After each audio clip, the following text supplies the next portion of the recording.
ब्रह्मा जी की पत्नी ब्रह्माणी के व्रत नहीं है। क्यों नहीं है? क्योंकि एक बार ब्रह्मा जी पुष्कर राज की भूमि पर यज्ञ कर रहे थे। ओम इंद्राय स्वाहा, ओम वायवे स्वाहा। ब्रह्मा जी यज्ञ करने के लिए बैठ रहे थे।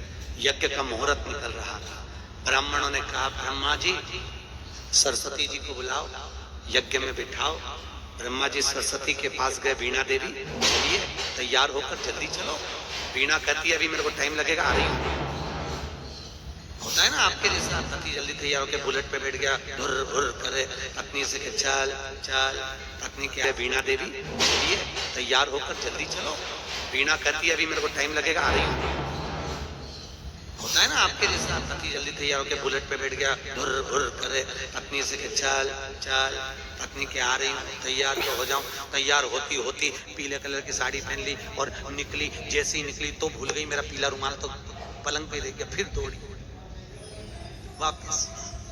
अब लक्ष्मी, इतने में सरस्वती बोली, मैं आ रही हूँ, आप चलो। ब्रह्मा जी से ब्राह्मणों ने कहा, मुहूर्त निकल रहा है, ब्रह्मा जी जल्दी करो। ब्रह्मा जी क्या करूं तो करूं क्या, इतनी देर में। उसी समय ब्रह्मा जी से फिर कहा, ब्रह्मा ने फिर सरस्वती से कहा, सरस्वती जल्दी चलो, बैठो, यज्ञ का टाइम हो रहा है, मुहूर्त निकल रहा है। ब्रह्मणी कह रही, आ रही हूँ। ब्राह्मणों ने कहा, मुहूर्त निकल जाएगा। तब ब्रह्मा जी ने कहा, अब आप बताओ क्या करें। तो ब्रह्मा जी के कहने पर ब्राह्मणों ने कहा, अब आप बताओ क्या करें। ब्रह्मा जी बोले, आप जो करोगे वो कर दो और यज्ञ चालू करो।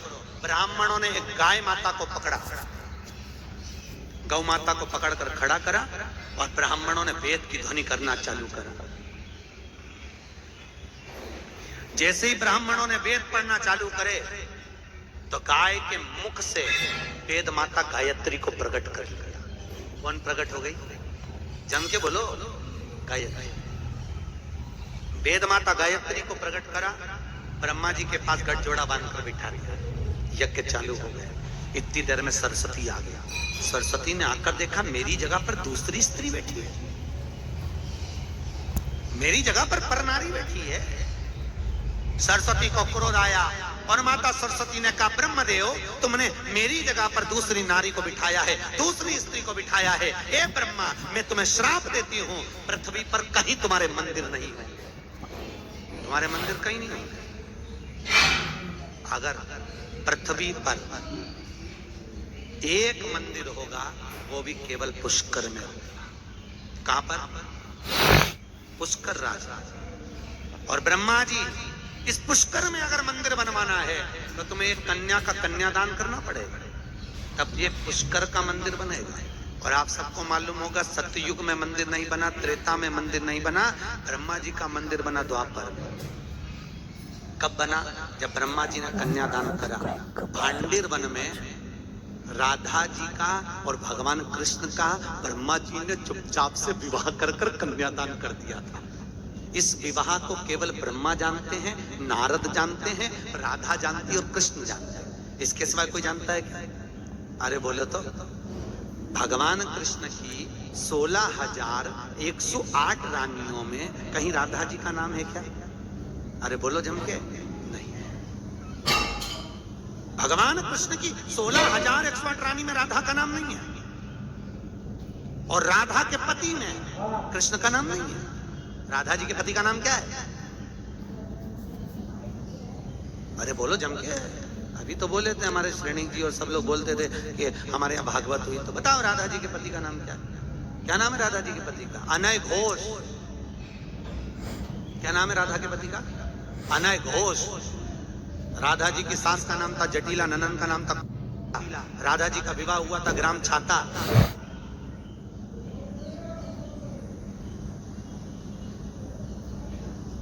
कहां की रहने वाली थी राधा?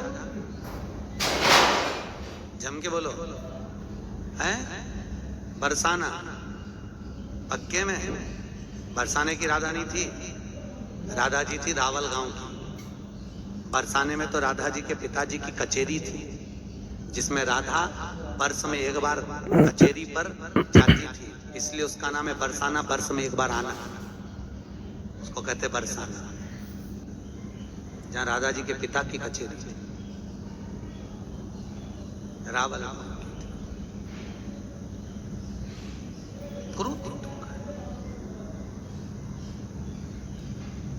महाराज।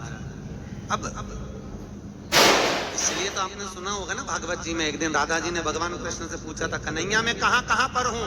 भगवान कृष्ण कहते, राधा तू मेरे प्राणों में, राधा तू मेरी श्वासों में, राधा तू मेरे रोम रोम में, राधा तू मेरे दिल में, राधा तू मेरी नस नस में, राधा तू मेरे पूरे शरीर में, हर जगह पर तू है राधा।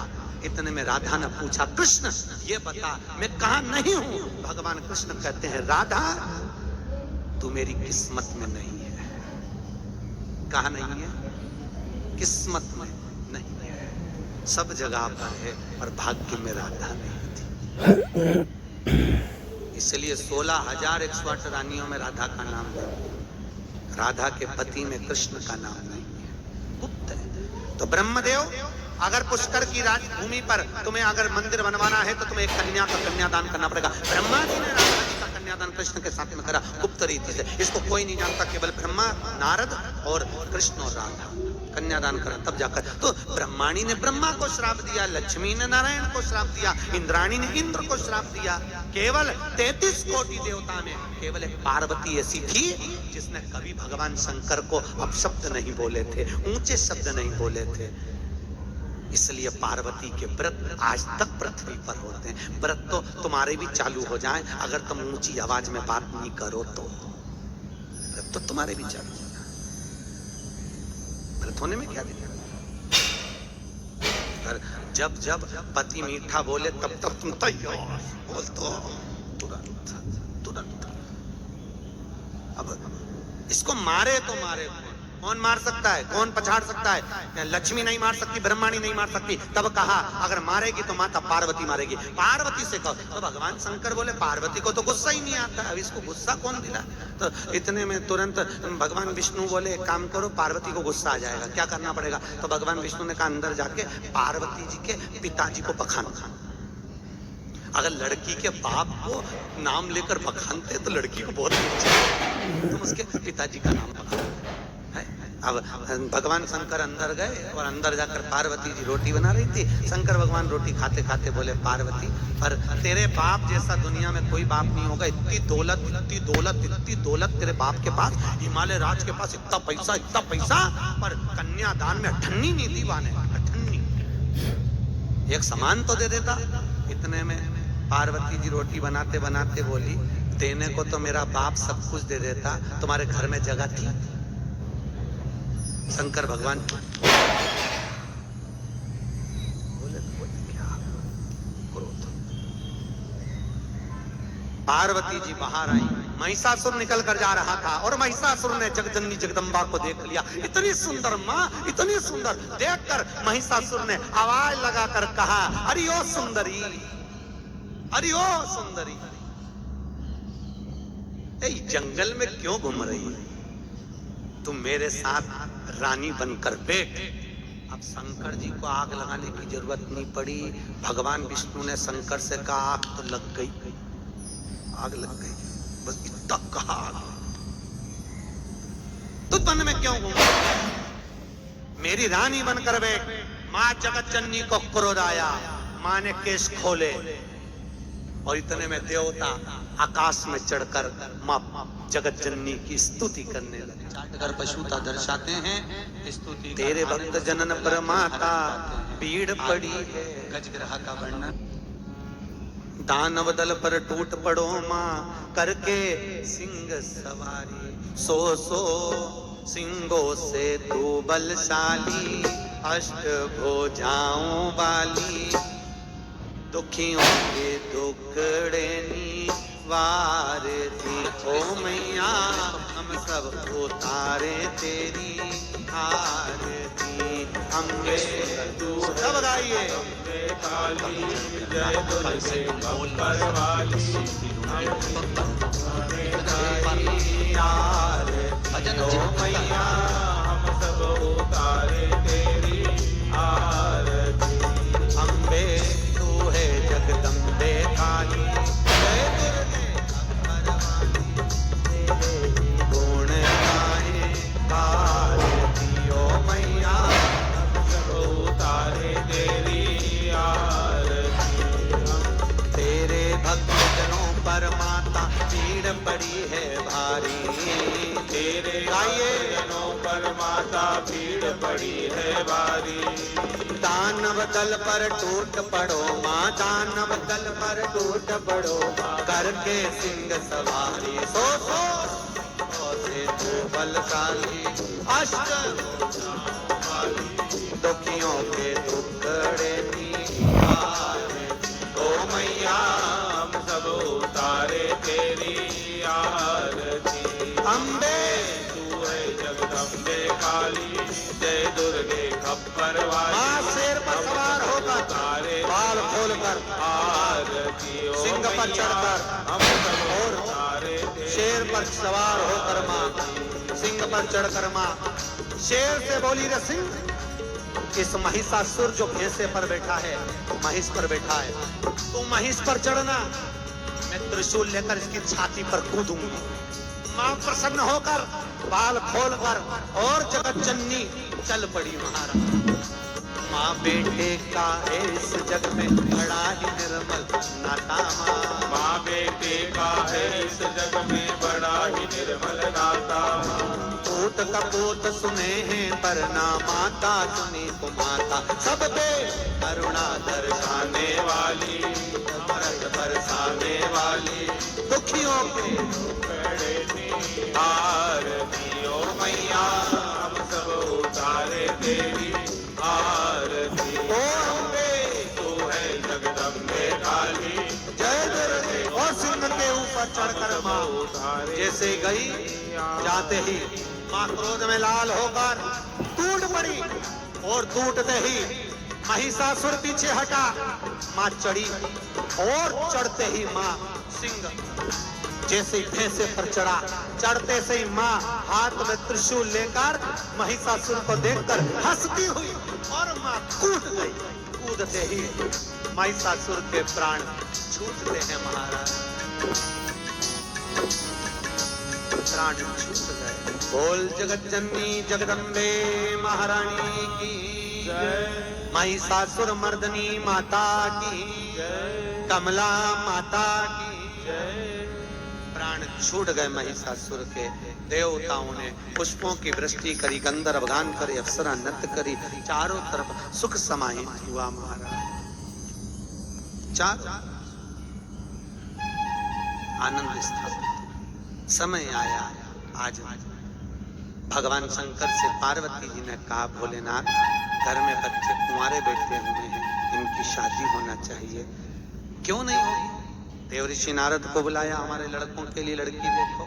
देव ऋषि नारद ने विश्वरूप जी की, दो विश्वरूपा हुए, एक विश्व रूपा हुए, एक विश्व रूप हुए। विश्वरूपा जिनका सिर काटा था इंद्र ने, और विश्वरूप गणेश जी के ससुर। विश्वरूप जी की दो बेटी है, रिद्धि और सिद्धि, कुंवारी, उनके साथ में विवाह होना चाहिए। विवाह की तैयारी करी जाए। नारद जी ने विवाह पक्का करवाया। और ध्यान देना माताओं भाइयों, आज जो कथा चलेगी वो गणेश जी के विवाह तक चलेगी। करमाला के इतिहास में पहली बार गणेश जी का विवाह का दर्शन करोगे आप। पहले हुआ है कि गणेश जी का विवाह? करमाला में कभी गणेश जी का विवाह नहीं हुआ। आपके घर के विवाह में गणेश जी आए, पर जिंदगी में पहली बार आप गणेश जी के विवाह में आए। सही है कि गलत है? अभी तक आपके यहाँ जो विवाह हुए उसमें गणेश जी आए, पर पहली बार करमाला वालों तुम्हारी किस्मत देखो कितनी प्रबल है, भाग्य देखो कितना प्रबल है कि आप गणेश जी की शादी में आए हो। और चिंता मत करना, अगर आज आप गणेश जी के विवाह में आकर बैठे हो तो तुम्हारे घर के सारे विवाह गणेश जी कर देंगे, ये पक्का है। तुम्हें चिंता करने की जरूरत नहीं, गणेश जी सब संभाल लेंगे। सूंड सुंडाला नयन विशाला, सब समझ। पहली बार मौका मिला है आपको गणेश जी की शादी। तुम्हारे यहाँ शादी में गणेश जी आते हैं जब तुम लोग नाचते हो कि नाचते हो? अरे बोलो तो, नाचते हो? ठीक है।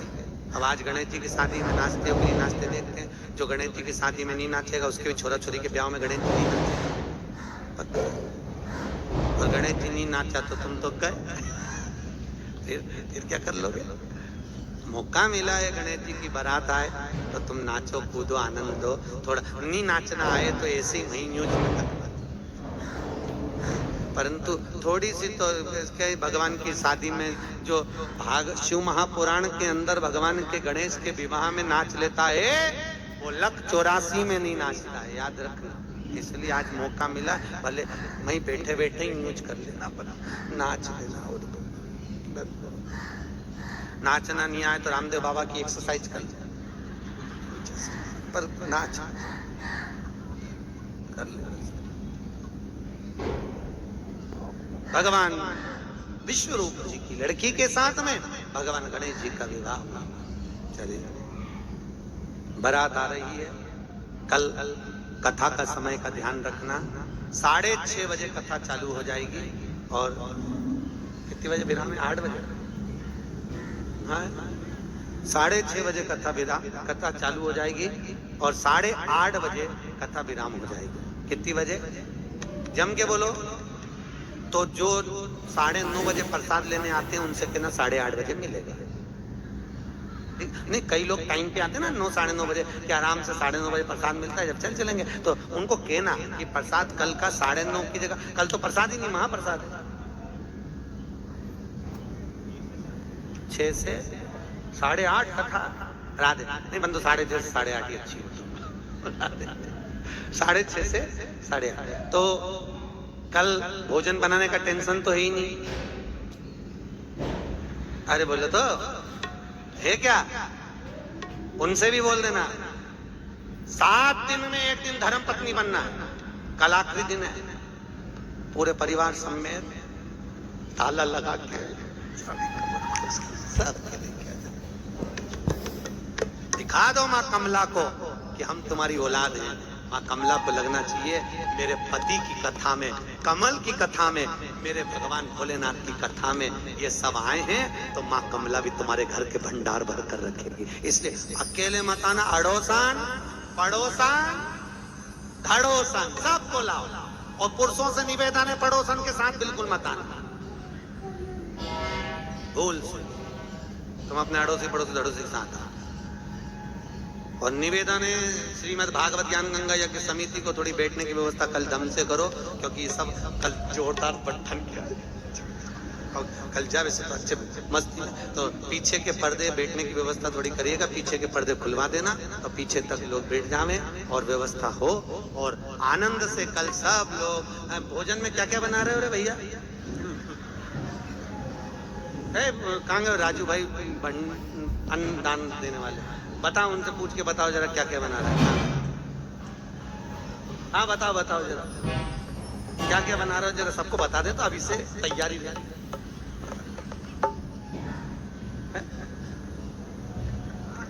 भात, पूड़ी, लापसी, आमटी,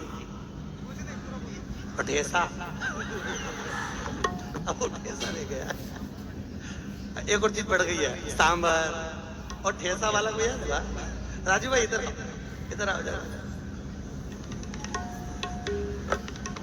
कल अन्नदान तुम्हारी तरफ से है और ठेसा का ना रखा है। राजू भाई बोले ठेसा पक्का है, तो कल का भोजन नक्की हो गया है। भंडारा प्रसादी कल श्रीमद् भागवत ज्ञान गंगा यज्ञ समिति अन्नदान देने वाले अन्नदान देवेंगे। आप सब प्रेम से भंडार में आनंद लेंगे। पर अभी नाचना है, अभी देखिए भगवान का भी आप बारात आ रही है गणेश जी महाराज की, जोरदार स्वागत करिए। आज गण राजा की शादी है, आज गण राजा की शादी है, राजा की शादी है, मेरे गण राजा की शादी है। ओ राजा की शादी है, मेरे गण राजा की शादी है। आज गण राजा की शादी है, आज गण राजा की शादी है।